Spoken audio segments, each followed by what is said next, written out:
की कुठल्या सीझनला कुठलं फाउंडेशन चांगल्यापैकी जाईल. आजचा मी जो फाउंडेशन यूज करणार आहे that is again a very trending foundation.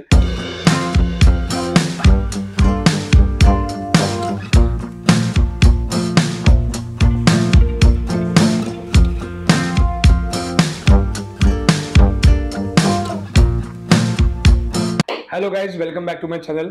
Me Amit Vaidya, director of fashion salon spa and makeup studio and director of fashion international college. तुमच्यासाठी हेअर, मेकअप, ब्युटी आणि नेल्स बद्दल वेगवेगळी इन्फॉर्मेशन मी माझ्या चॅनलद्वारे घेऊन आलेलो आहे. तर आता सध्याच्या सिरीजमध्ये आपण बघतोय की फाउंडेशन्स कुठली वापरायला पाहिजेत, कुठले ब्रँड यूज करतोय मी, किंवा बऱ्याच क्लायंट्सचं माझं रिक्वायरमेंट असं की तुमच्याकडे कुठली फाउंडेशन्स आहेत की तुम्ही जी वापरताय म्हणजे आमच्यावरती मेकअप करणार, आणि किंवा स्टुडंट्सची रिक्वायरमेंट असे की सर सध्या ट्रेंडिंग फाउंडेशन कुठली आहेत आणि त्याचे नंबर्स काय आहेत. तर बेसिकली कसं असतं की आम्ही ऍक्च्युली स्किन वाईज मी क्लायंटवरती फाउंडेशन वापरतो आणि सीझन वाईज वापरले जातात की कुठल्या सीझनला कुठलं फाउंडेशन चांगल्यापैकी जाईल, कुठे लग्न आहे नक्की, एसी हॉल आहे की नॉन एसी हॉल आहे की अगदी घरामध्ये लग्न आहे, त्याच्यावरून आम्ही ठरवतो की ऍक्च्युली फाउंडेशन कुठलं वापरायचं.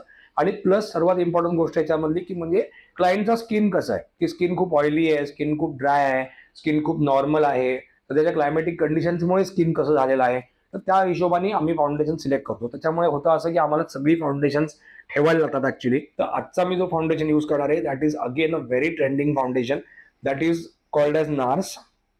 तर हा संपलेला आहे ह्याच्यामधला. तर नार्समध्ये आता वेगवेगळे फाउंडेशन येतात. नार्सची साधारणतः बॉटल अशी आहे.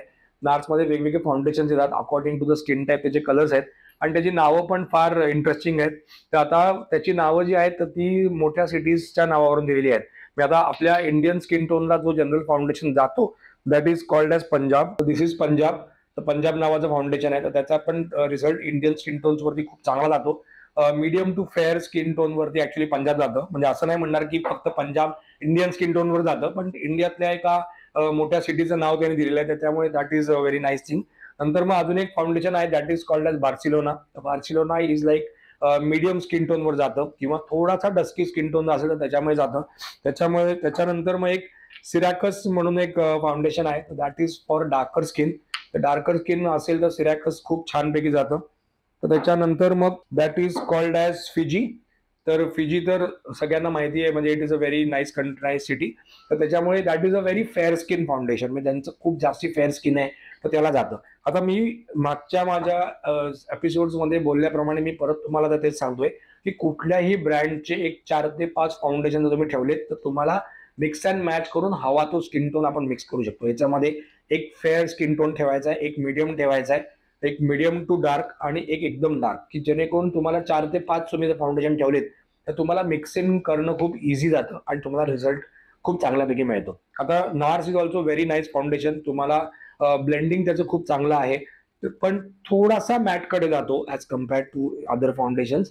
त्याच्यामुळे तुम्हाला त्याच्यामध्ये तुम्ही जर स्ट्रूप क्रीम्स किंवा जर एखादं शिमरिंग इव्हेंट असं जर मिक्स करून जर इफ यू अप्लाय तर you will get very good result out of that.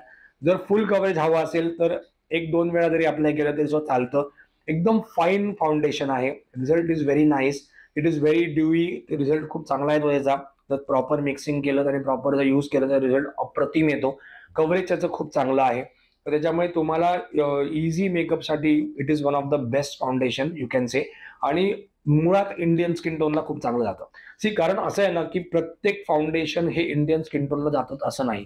बऱ्याच वेळा ते फाउंडेशन खूप जास्ती लायटर करतं, बऱ्याच वेळा ते खूप जास्ती ड्राय करतं. काही वेळेला असं होतं की नॉर्थ इंडियन स्किन टोनवरती एखादं फाउंडेशन जातं तर साऊथ इंडियन स्किन टोनवर जात नाही, किंवा जर साऊथ इंडियन स्किन टोनवर एखादं फाउंडेशन जातं तर नॉर्थ इंडियन्सवर जात नाही. See, India is a very big country. म्हणजे आपण जर फक्त महाराष्ट्राचा जरी विचार केला तरी सुद्धा महाराष्ट्र पण एवढा मोठा आहे की एका ठिकाणी तुम्हाला वेगळं फाउंडेशन चालणार आहे, दुसऱ्या ठिकाणी तुम्हाला दुसरं चालणार आहे. तर त्याच्यामुळे you have to take the shades according to your clients choice, clients skin tones. That is main thing. पण मी जे हे स्किन टोन्स तुम्हाला जे शेड ज्या सांगितले आहेत, पण मी जे तुम्हाला या शेड सांगितलेल्या आहेत तर त्या शेड्स अप्रॉक्सिमेटली सगळ्या क्लायंटवर तुम्हाला मिक्स करता येतील आणि सगळ्या मिक्स अँड मॅच करून तुम्हाला यूज करता येतील. त्यामुळे these are like very nice foundations, result oriented foundations आहेत जे मी वापरतोय. आणि सध्याच्या घडीला खूप ट्रेंडिंग आहे नार्स, की ब्राईड्सवरती रिझल्ट खूप चांगला मिळतो. Clients are very happy with that. आणि that is the main thing what a makeup artist wants, की तुम्ही तुमचा क्लायंट हॅपी असणं ही खूप इम्पॉर्टंट गोष्ट आहे. फ्लॉलेस मेकअप त्याच्यामुळे त्याचा होणं ही खूप इम्पॉर्टंट गोष्ट आहे. तुम्हाला जर अशीच व्हिडिओज तुम्हाला हवे असतील तर माझ्या चॅनलला नक्की फॉलो करा, मला सबस्क्राईब करा माझ्या चॅनलला. आणि प्लस तुम्हाला माझे इंस्टाग्रामचे रील्सचे पण बायोमध्ये सगळं टाकलेलं आहे इन्फॉर्मेशन सगळी. तर त्याच्यावर जाऊन तुम्ही माझ्या इंस्टाग्रामच्या चॅनलला पण माझ्या सबस्क्राईब फॉलो करू शकता आणि तुम्हाला त्याच्यामध्ये सुद्धा वेगवेगळे इन्फॉर्मेशन तुम्हाला मिळतील. कारण आम्ही कसं आहे आता इंस्टाग्रामवरती सुद्धा आम्ही रेग्युलरली मेकअपचे व्हिडिओज टाकतोय आणि मेकअपचे व्हिडिओज टाकताना we are using this specific foundations. म्हणजे तुम्हाला त्या फाउंडेशनचा यूज कसा आहे आणि त्याचा रिझल्ट कसा आहे हे पण तुम्हाला प्रॉपरली पाहायला मिळणार आहे. Thank you very much.